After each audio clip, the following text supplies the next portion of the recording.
চেয়ে বলল, সুন্দর সুন্দর হলো সে। তুমি বলবে এই যে তত্ত্ব কথা, এই কবির বাণী নয়। আমি বলবো এই সত্য, তাই এ কাব্য।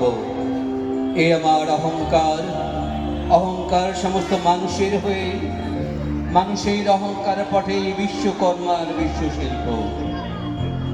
তত্ত্বজ্ঞানী জপ করছে নিঃশ্বাসে প্রশ্বাসে, না না না, না পান্না, না চুনি, না আলো, না গোলাপ, না আমি, না তুমি।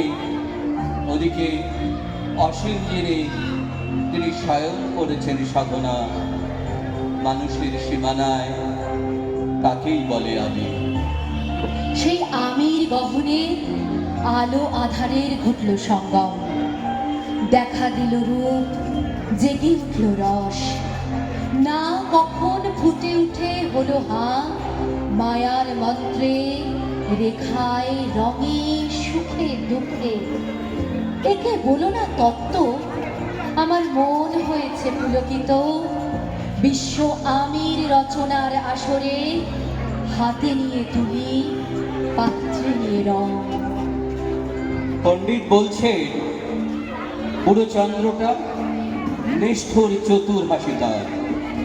মৃত্যু দূতের মতো উড়ে বেড়ে আসছে সে পৃথিবীর পাঁজরের কাছে।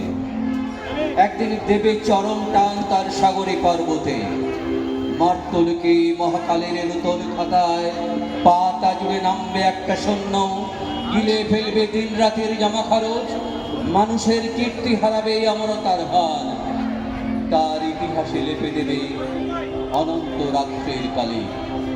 মানুষের যাবার দিনের চোখ বিশ্ব থেকে নিকিয়ে নেবে রং, মানুষের যাবার দিনের মন ছানিয়ে নেবে রস।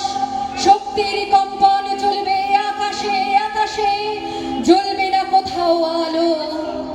বিনাহীন সভায় যন্ত্রীর আঙুল নাচবে, বাজবে না সুর। সেদিন কবিত্বহীন বিধাতা একা রবেন বসে, নীলিমাহীন আকাশে ব্যক্তিত্ব হারা অস্তিত্বের গণিত তত্ত্ব নিয়ে। তখন বিরাট বিশ্বভুবনে, দূরে দূরান্তে, অনন্ত অসংখ্য লোকে লোকান্তরে এ বাণী ধ্বনিত হবে না কোনোখানেই, তুমি সুন্দর, আমি ভালোবাসি।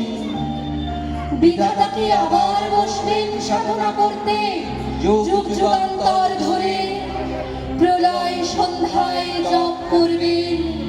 কথা কও, কথা কও, বলবেন বলো তুমি সুন্দর, বলবেন বলো আমি ভালোবাসি।